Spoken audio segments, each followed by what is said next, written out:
It's Nolan. What's going on, beautiful people? It's the kid J Nolan here. Welcome back to another episode of Inside the Industry, your number one source for music and entertainment, commentary, and breakdowns. Today, we're going to get into Miss Cardi B. She's speaking on the entire situation with Raymonte, how that thing popped off, her history with him. For those of y'all that don't know, there was a little bit of a spat the other day with Raymonte and Essence Magazine. Somebody over there at Girls United, which is a subsidiary of Essence Magazine, wrote an article about him covering his birthday trip, as he is a popular TikToker and popular person on Twitter. And basically, the writer was just saying how it was a missed opportunity for large brands to step in and either sponsor or be a part or help him, document the trip a little bit more effectively, a little bit better, and it would have been a cash opportunity for him. With that being said, he ended up catching hold of the article. And instead of being gracious, instead of accepting it or whatever he could have done on a positive note, he decided to take aim at Essence and say, y'all don't ever invite me to none of y'all events, just like BET don't. So thank you for writing this article, but fuck y'all in, the most polite way, I guess, that he could have possibly done it. But he put it on there as a retweet to let it be known in front of the world that that's how he felt.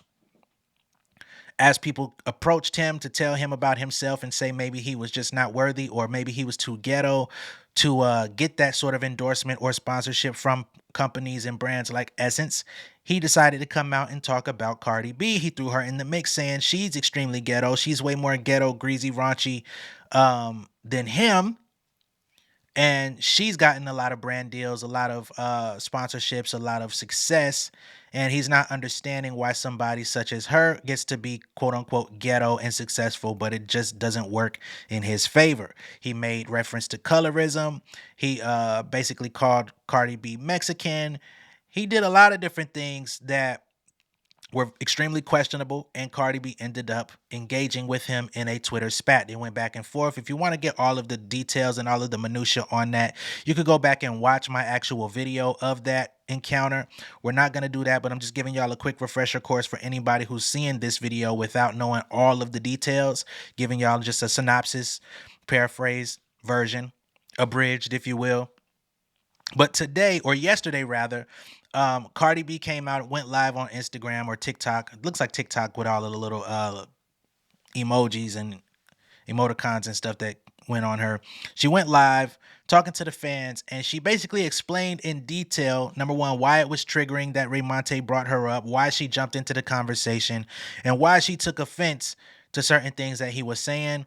And, she felt as if she was being discredited and not receiving the proper acknowledgement for everything that she's been through and how she's gotten to where she is today.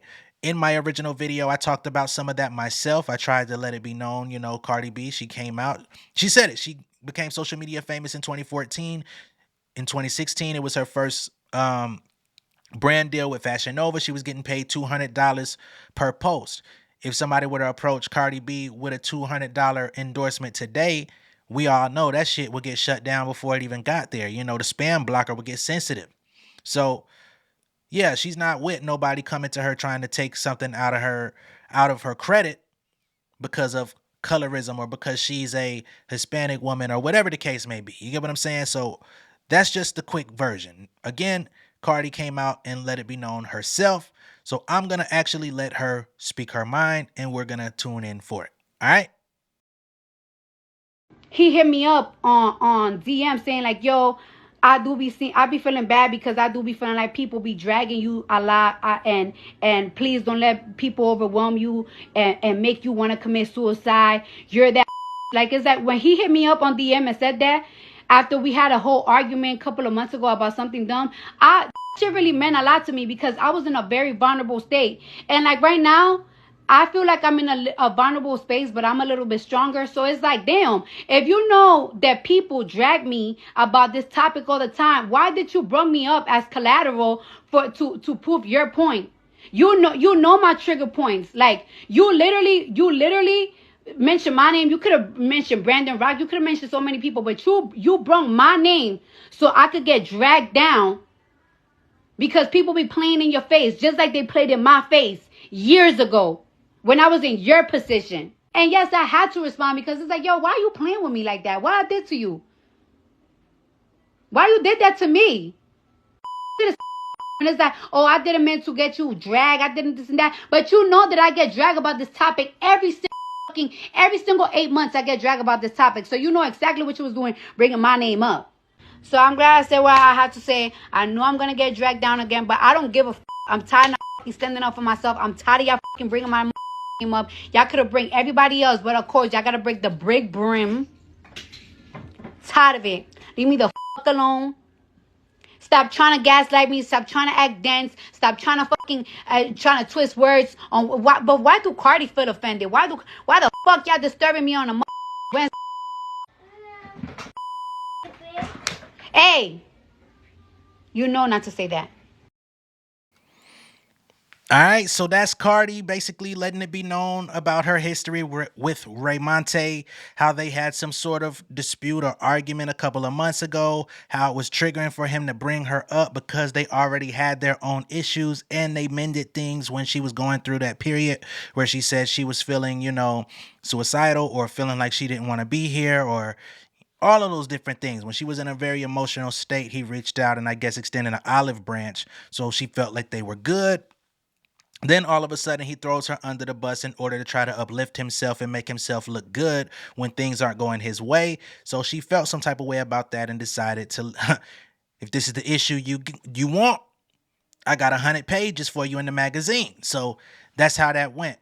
Now we're gonna get into the whole not Mexican aspect of the situation because, of course, as a Dominican person, she does not want to be labeled as Mexican. A lot of different Hispanic people, they don't ever want to be mislabeled as another culture or from another nationality because there's so many cultural differences.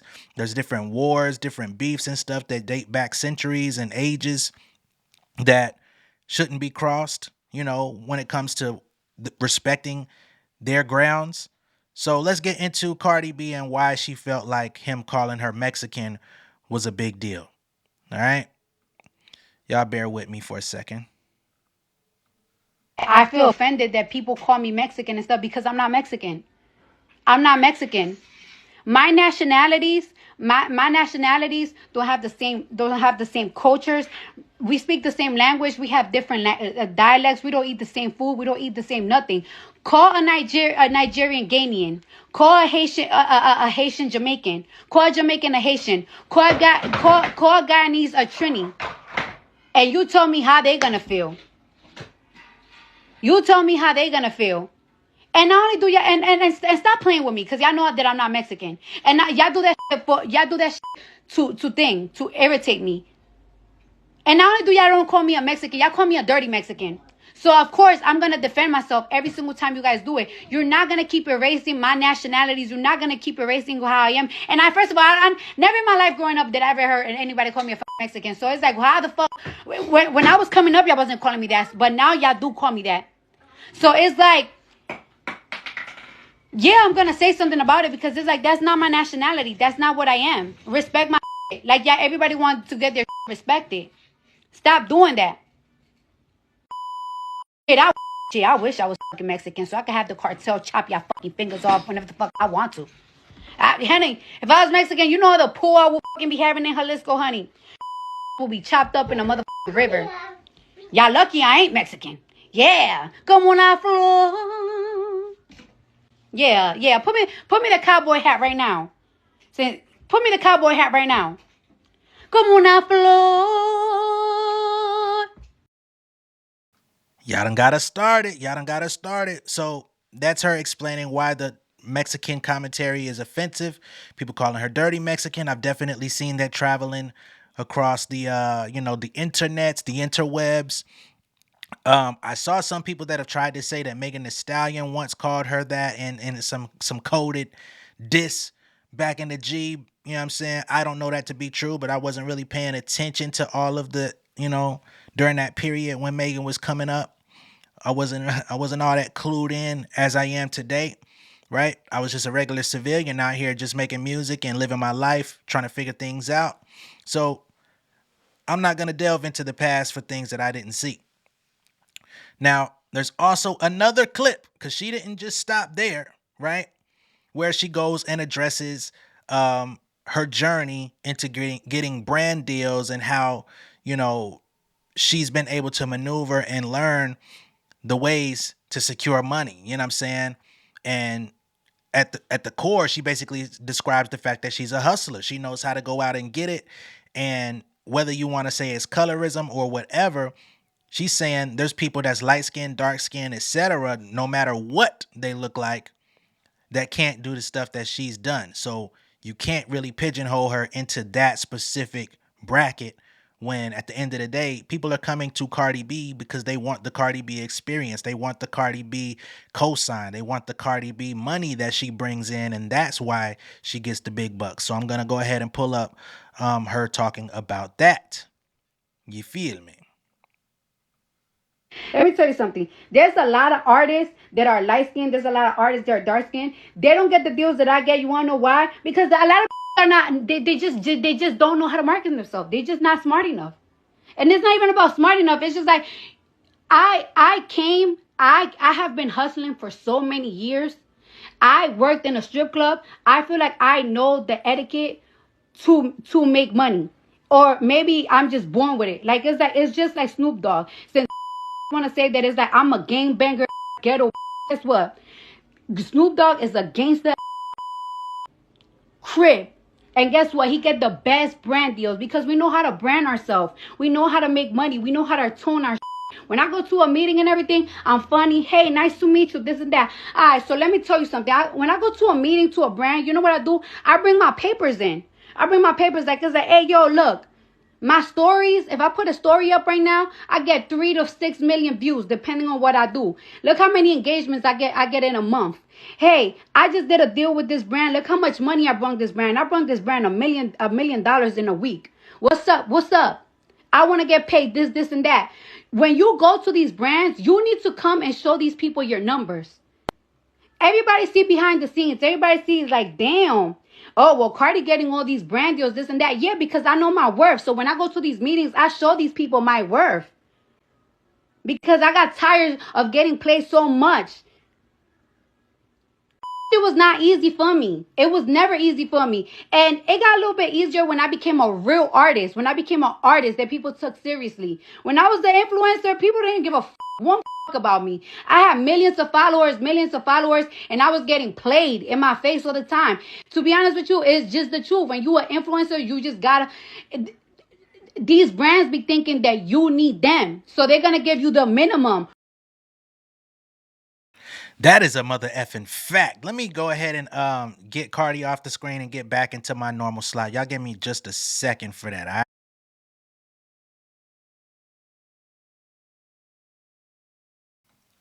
All right, bet. So we back in the game. Yeah, these brands are gonna play with you. I'm actually experiencing that and have been experiencing that for a while now. You know what I'm saying? As building this channel up, this whole J Nolan thing, this inside the industry thing that we just started, you know what I'm saying? Coming into the new year, I rebranded. You get some people that approach you and they want you to endorse their products, and I'm just a guy with 10,000 followers. You know what I'm saying? 10,000 subscribers over here. I got another like 11 on Instagram. Like, I'm not super massive, but they come to me and be like, yo, you want to do a video on our stuff? No, I don't. I'm doing inside the industry. You could do a bumper video, but you're going to have to pay me. And then when you tell them what you're willing to accept, motherfuckers be like, we'll get back to you. They never do. Right? A year ago, it was some people in my DMs talking about, hey, you know, can you do this, this, and this? They wanted me to do a whole 30-day campaign. Yo, straight up, 30-day campaign. Um, they wanted me to give a reel so that they could get engagement on the reel. They wanted me to post like 2 weekly stories endorsing their brand, right? And they wanted me to do a long form YouTube video. And the niggas did not even want to pay over 300. I'm like, how you gonna come to me and not want to pay 300? And you know what I'm saying? I'm not even accepting that. But you're not even willing to go, not even willing to play that game. And this was a brand that I knew was owned by a corporation. So they had gotten bought out by Wix, which of course Wix is like one of the top host for website creation. Like you could literally create your website, launch your website. You could register your domain, everything all in one spot. Get your pre-made templates, customize all that stuff. You know what I mean? They're big. They run fucking ads for themselves. But there was a smaller company that had just gotten acquired by Wix. So, I mean, if y'all got acquired, that means that y'all got budget, which is why y'all are reaching out to influencers. But if you're not willing to pay people, you thought I was going to do this for free? For what? For what? And so she's absolutely right. When you're not at that big level, they don't give a fuck about you. All they're looking for is free promotion or near free promotion. And they're gonna come to some people that got bigger followings on TikTok, etc. And a nigga come to them and say, hey, well, I need 5,000. I need 15. They're gonna be like, I don't know if it's in the budget. Some people are getting a lot of money for endorsements, brand deals, sponsorships, etc. You know what I'm saying? I don't want to make it seem like nobody is. There's a lot of people that are, but there's also another side to it that a lot of people don't speak about, and it's that low ball and bullshit that motherfuckers act like they ain't got no budget, no money, no nothing. But how dare you come reaching out to people that you don't know, you ain't got no personal relationship with, and then try to be stingy with your bread when you're trying to get maximum exposure. Nigga, you and your brand could eat all of the dog puppy dicks. You know what I'm saying? No bestiality. No diddy. So I fully agree with Cardi B. She brought up Snoop Dogg, which was an excellent example because Snoop Dogg is not light skinned. Snoop Dogg is not Dominican. You know what I'm saying? Snoop Dogg is just mother effing Snoop Dogg, and he's got a lot of brand equity because he's been here for a long time. Right? But you look at people that come from his era, not everybody's doing it like Snoop. Snoop be with the liquor companies. Snoop will endorse a motherfucking what was another company? Just Eats, right? Snoop will get out here and endorse Dos Equis if they ask him to do it. Snoop will get out here and you know, him and Master P got motherfucking chips. They was doing rap snacks, then they went off and did cereal. Snoop don't give a fuck, man. Snoop will endorse a goddamn basketball goal if you ask him to do it and you got the right budget. But that's the thing.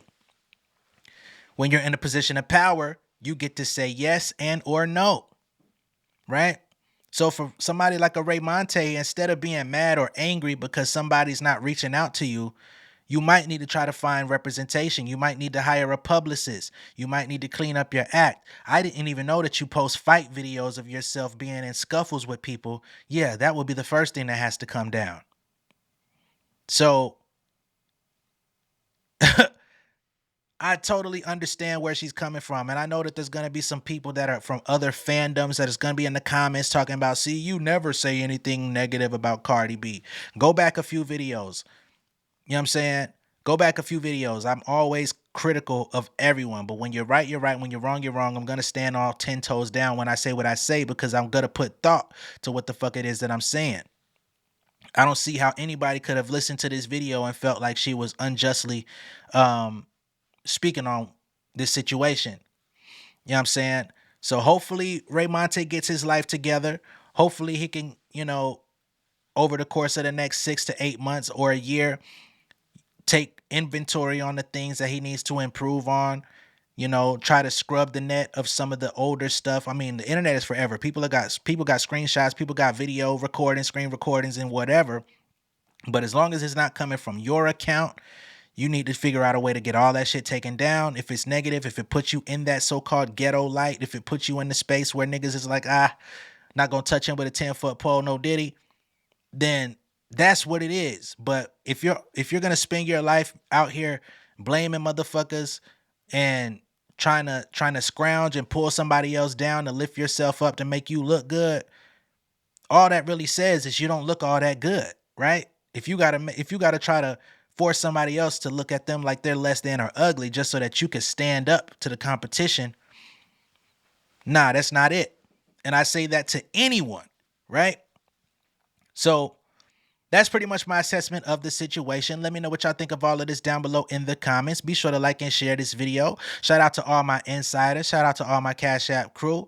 Shout out to everybody that was tuned in over the last couple days. Yesterday we did a doubleheader stream. We talked about J. Cole and Kendrick Lamar. We did that live. I came back last night talking about the Glorilla and JT skirmish. We did that live. We had a lot of fun. We got a lot of super chat, super thanks, all that good stuff. So I want to definitely thank everybody in that live. Folks were letting me know that y'all were expressing interest in actual inside the industry merch, t-shirts, hats, etc. So I'm definitely gonna get to work on that, get to, reach out and see who I could get involved to get some really high quality gear and whatnot for the insiders. So I will be checking back in soon with that. So just stay tuned. Give me a little time because I want to make sure that we get it right. We may have to start small and grow from there, but I want to make sure that it's at least quality, but not too expensive for me to produce and not too expensive for y'all to support. All right. That's what I've got for y'all on this one. I will be back shortly with the Let's Talk. We're going to have a longer session with a few extra topics, but I did want to address this alone because I just felt like this deserved that. You know what I mean? Much love and respect. I'll catch y'all in a little bit. Peace. King of my city and cul-de-sac. Coming out swinging like soldier rag. Leading my people like quarterback. Boy, I study this shit, I'm an almanac. Had to get up and grind. Knowledge is booming, I'm here to apply. Came with the chip and the dip, it just single the mind. We finna do more than survive. I need my check. Spinning the block for the gouda. We hitting the jeweler to flood out the net. We don't do beef for computers, I'm straight out the sewer. We come when you rest. Niggas be looking perplexed, so keeping my foot on their neck. No map, I trust my gut for the quest. With drama, I'm fully abreast. I was ready for years and they doubted me. All of a sudden they tell me they proud of me. I been dropping these haters like calories. Cross them out, I came back with some batteries. Stand for my honor, but too raw, no corner. Packing the stick with a drummer. Wanna catch my bad, won't fumble. I done came too far to be humble.